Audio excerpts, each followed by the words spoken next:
Et bonjour à tous, c'est Ti. On se retrouve aujourd'hui pour une toute première vidéo commentée où je vais vous expliquer rapidement deux stratégies pour battre le Nileza sur Dofus Touch. Donc moi j'utiliserai une compo Yop Panda Zobal pour effectuer ça, mais je vais décaler la Coco autour d'eux pour pas avoir la Coco pour tuer le Nileza, pour vous démontrer que c'est tout à fait possible de le faire avec juste un Panda et un Zobal et deux autres personnages random.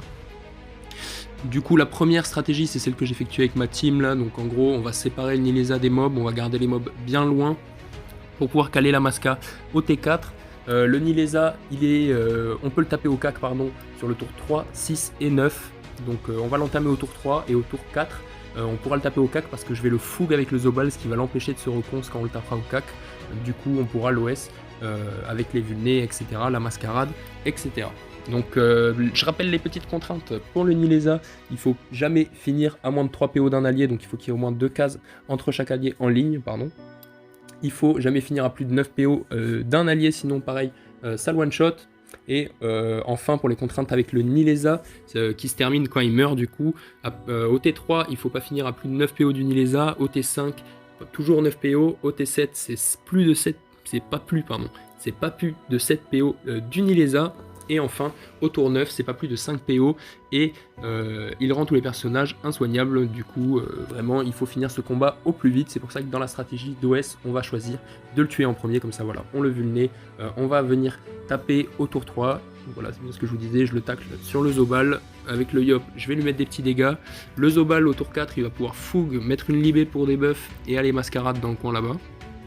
Puis après, on le finit tranquillement avec la précis, etc. Je crois que j'ai même pas eu besoin de précis sur ce try là. Donc voilà pour la stratégie, on va dire facile, réalisable à 4. Après, on va vous montrer quelque chose, je vais vous montrer quelque chose, pardon.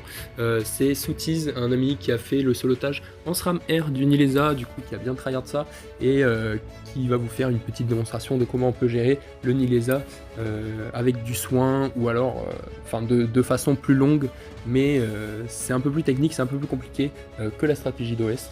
Mais voilà, ça vous fera une petite démonstration. Du coup, je vous laisse avec la fin du combat en team. On se retrouve juste après pour que je vous donne 2-3 tips sur le solotage Nileza pendant que vous regardez Tease soloter tout ça. Allez, à tout de suite.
Tu veux devenir un tueur, un vrai malfrat et t'as besoin d'eux.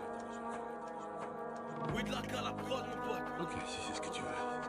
Tiens, allez, on commence maintenant, vas-y.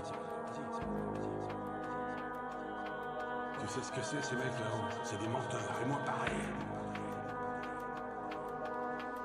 Tu sais pas ce que c'est que la mort? Ok, du coup on se retrouve avec le poteau Soutiz en SRAM R qui va nous faire le solotage du Nileza. Donc il va commencer du coup par le Drosseral, puis le Dodox, enfin le Nessil et en dernier le Nileza. Donc c'est une stratégie qui est réalisable en full succès. Donc le but, ça va être de poser un maximum de poison assez rapidement pour faire un maximum de dégâts.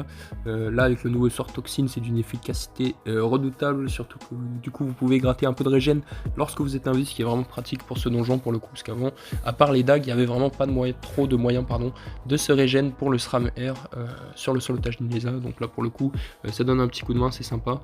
Donc vous voyez là, il a déjà tué le Drosseral, il va du coup ensuite passer au Dodox, il sert des renvois du Nileza à 3 PO pour infliger des dégâts. Donc le but c'est vraiment de tuer ces mobs le plus rapidement possible pour pouvoir aller après boucler le Nilesa. Vous allez voir comment il fait en bas à droite avec sournois, répu à tous les tours, donc répu sournois pardon dans l'ordre. Et ça vous permet de boucler le Nilesa en le replaçant à chaque fois à 5 PO de lui, donc ce qui permet de respecter la contrainte dont je vous ai parlé en début de vidéo.